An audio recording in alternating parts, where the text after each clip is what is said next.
It is a mailbag show. It is Dear Andy, Dear Ari. We have a bunch of good questions.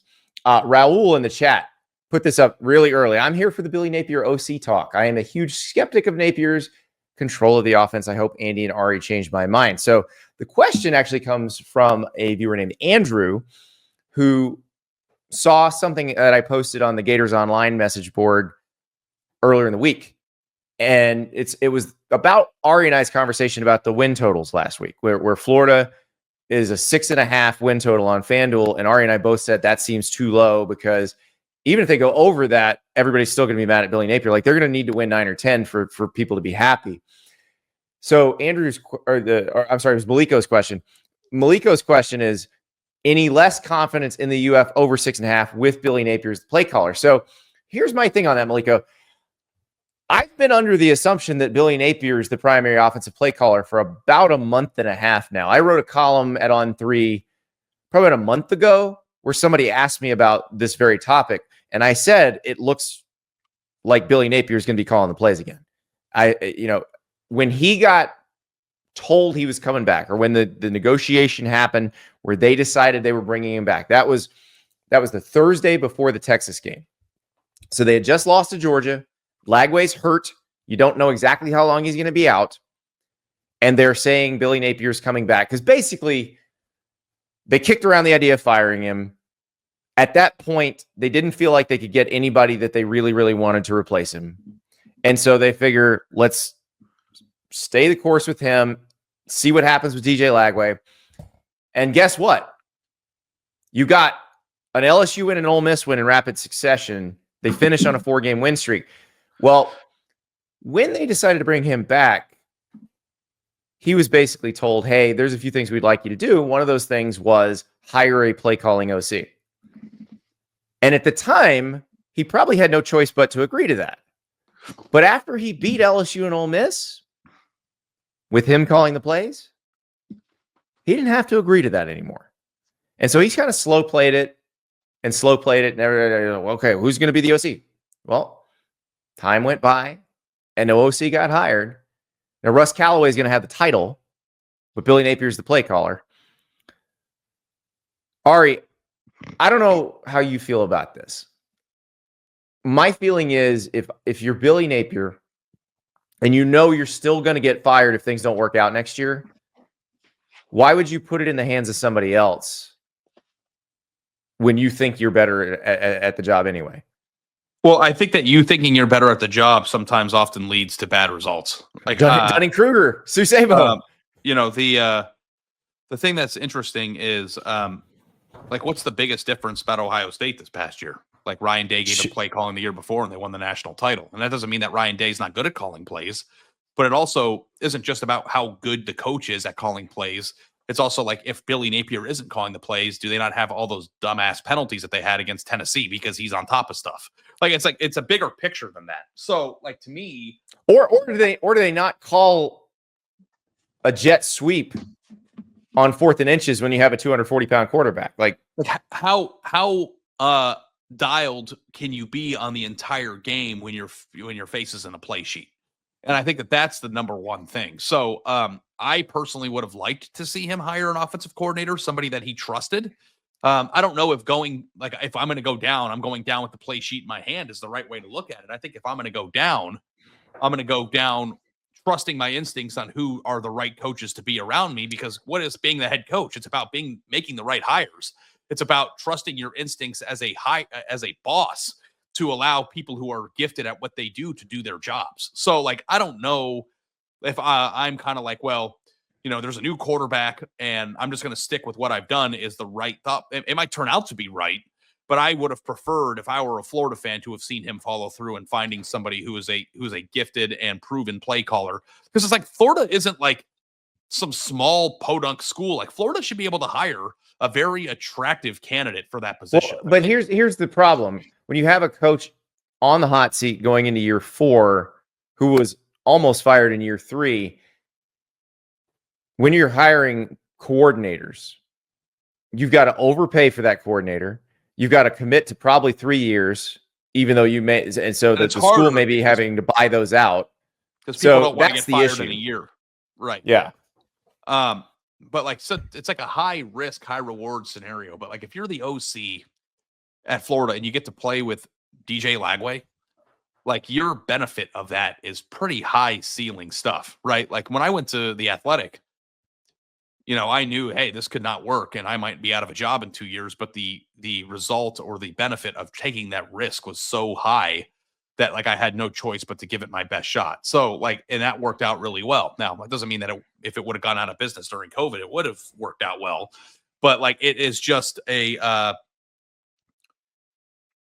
I think that he needs to do everything in his power to assemble the best possible staff around him, because they can lose a game because of something that he didn't do.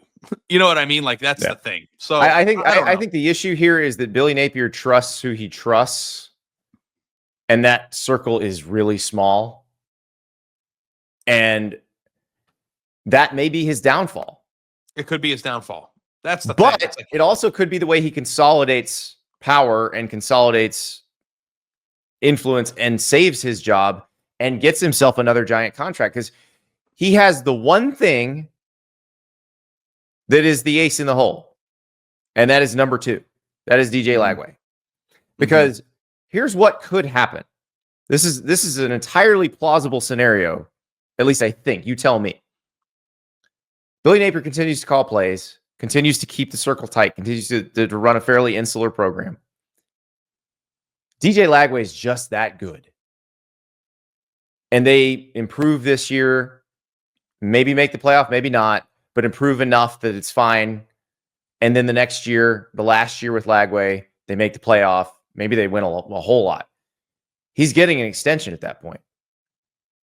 When you still won't know if it was DJ or him. Yeah. But that doesn't matter to me. If you can get DJ, that means you can get DJ again. Like you always say, there's always another quarterback. It's like, to me, it's like, but I'm changing my mind on that, because like I'm thinking DJ doesn't come along that often. Yeah. Well, also too, I think that if DJ plays well enough to lead Florida to the heights to which you're describing, I think Florida fans probably take that deal anyway, right? Like you extend the coach that may not, if like DJ Lagway is so good that it's a smokescreen, that means they won a hell of a lot, and you take the wins and then take your chances with the guy moving forward, right? So I think you're right about that. Like, to me, it's like, okay, I guess if Florida can be afraid of extending the wrong dude all at once, but if they get to a point where they do extend him, it means they won something. Like, I think they're just dying for that. So, DJ Lagway does not come along very often, but they do have a coach who unequivocally can go out into Texas and get a 5-star quarterback to come to Gainesville and thrive there. And to me, like, that's a major piece of the puzzle. So, like, the thing about Billy Napier is like, he has like kind eyes. I don't know if that's a weird thing to say. Like, I actually like, I feel bad coming down on him. I don't know what it is about him. Like, some coaches, it's like, oh, this guy, I can dump on him for, like, when I find myself rooting for him in a way that I don't root for other people, and I don't know what that is. Do you get that sense, like, that he's just a likable dude? Like I know his players like him, because they had every opportunity to quit on him last year, and not only did they not quit, they got better as the season went on. But what do you think it is from my perspective of like why Ari in Dallas, who has never met him in person, has a soft spot in his heart for this guy? Maybe it's just the kind eyes. I mean, you've always said the look of a coach influences you. Like, the way Marcus Freeman fills out a Q-zip makes you respect him. Like, so I just think that might be an Ari thing more than anything else. This is starting to sound a little bit more different than I was intending it to. Kind eyes and looking good in a quarter zip is the key to my heart. I don't know. I feel like there's something about him and his aura that makes you feel like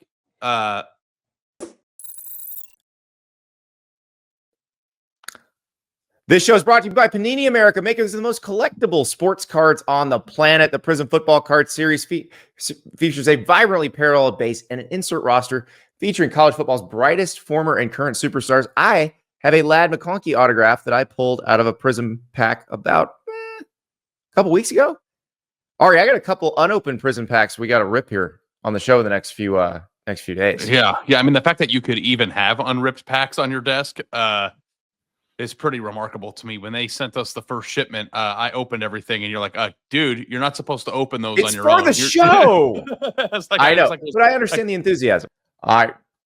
PaniniAmerica.net. That's where you go. Start your collection today. Yeah, right. Adrian Bean in the chat says, rooting against Napier is like rooting against a golden retriever puppy. I don't think Adrian is being complimentary there. I think that's exactly what I'm saying. There is something about him that makes you want it to work, and I don't know what it is. But like my SEC homerism is getting the best of me again. But like, Willie T in the chat. That's the sarcasm font right there. Yeah, you root for him because of SEC homerism. But like, I do think that Florida has the pieces to be a very good football team. And I think that the reason why I thought he should have been fired at the time that you did a year ago was because I didn't think that they were doing enough in the talent acquisition phase of things.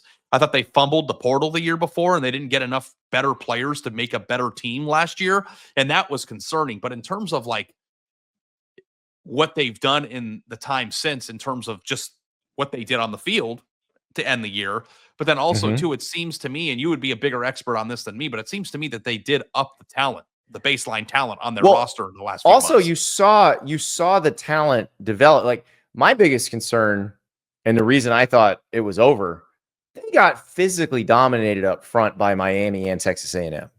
Yeah. Just demolished on both sides of the line of scrimmage. Yet they didn't against Tennessee, against Georgia, against LSU, against Ole Miss. And like, Ole Miss had the best defensive line. Well, not the best, because that was probably Michigan.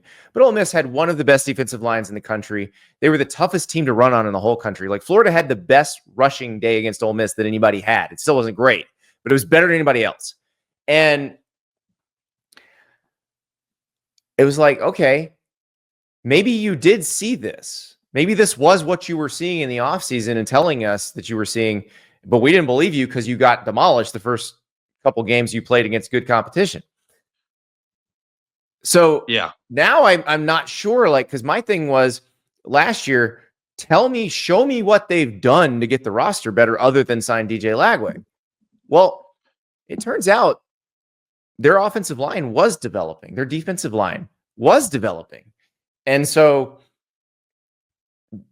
now I kind of have to trust them a little bit that they feel pretty good about the players they have. Like, listen, Jake Slaughter is probably the best center in America. You feel pretty good about Austin Barber at tackle. You feel great about Caleb Banks coming back at D tackle. And then they like some of the young edges that have been kind of building to this point. So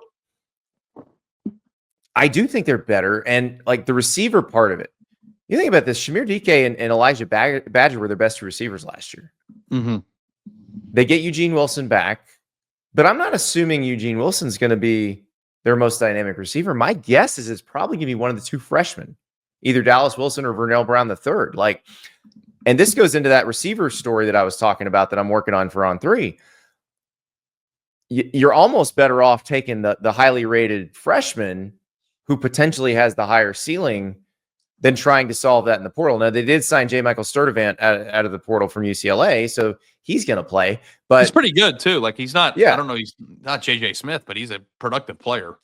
Well, and that's the thing. And so you hope that either Vernell Brown or Dallas Wilson or both lives up to the recruiting hype as a freshman in the way that a Jeremiah Smith, a Ryan Williams, a Cam Coleman did their freshman year.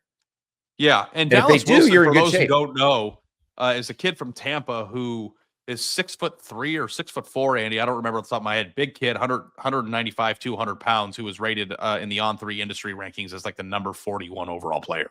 Like, so we're talking about a fringe 5-star. And Vernell Brown is a industry 5-star. Yeah, he's ranked even higher overall. And like, to me, when you have those two equations there, like the odds of both of them not impacting the game immediately are probably pretty low. Like they both will probably be productive, but one of them is going to hit. I don't think that both are going to be non-factors. Yeah. So this is a very long way of explaining why I feel like Billy Napier feels more comfortable continuing to call plays and doesn't want to give it up. I think part of it is that's his personality. He wants to control as much as he can, and that may be his downfall. That may be his downfall. But to answer Maliko's original question, does it make me feel less confidence in over 6.5? No. This arrangement, I think, will get them over 6.5. It got them 7 last year, and they're going to be better this year. Yeah, and now you're talking me into potentially a fringe playoff team. Which is what we've been talking about. And I don't know if they will be or not. But I think as long as you've got DJ Lagway, you feel confident. And that is what Billy Napier probably did. Like when the season ended, after they beat Florida State, he probably turned back and looked at the previous 3 weeks and said, you know what? I don't have to do any of these things these people are telling me to do. I just need to do this for a whole season. Yeah. We don't know if he can or not. And we're going to know by October 15th. If you look at that 4-game stretch they have there after the 2 openers. Oh, yeah. Yeah. We're going to know by October 15th where things stand. And hopefully for their aspect, it would be a pretty good thing. But LSU, Miami, Texas, and A&M on the road is a pretty tough stretch there. Yeah, you could be sitting at 4-2, but you also still might have a chance at 4-2 to make the playoff. The thing that's rough about that is that 3 of the 4 of those games are on the road, including Tiger Stadium and Kyle Field, 2 of the hardest places to play in the entire world. And then going to Miami. Again, I think there'll be a ton of Florida fans at that Miami game. But I also think, too, after what Mario Cristobal did last year and pounding the table, remember that? It shows all the recruits in Florida, the trajectory of the programs in the state, and like pounded his fist. Like, you want to win that one. That one's important. So, totally. I think the good news for them, too, lastly, to put a bow on, is that they don't have to play Miami immediately. They get a few weeks. Right. I think the warm up. Yeah. I think that helps a little bit. But yeah, they cannot be what they were up front at the beginning of last season. If at any point that team returns, there's a problem. There's something especially demoralizing, and I think LSU fans could probably teach a PhD course on this, of like losing your opener. It's like, it doesn't mean that your team is doomed or you can't make the playoff, but like there's just a psychological thing of like, we're 0-1 that really, I think, drives you down into the dumps a little bit. So, for them to be presumably 2-0 going into the stretch run there of those 4 games, I think probably, might help them iron out some things and be more prepared to compete with LSU there. But like Florida plays in a lot of games.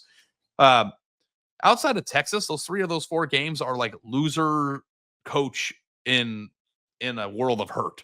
Like if they beat Brian Kelly's, being tortured. If they beat Mario Cristobal, then what the hell are we doing in year 4 or 5 there? And then we go into A&M, and then, let's be honest.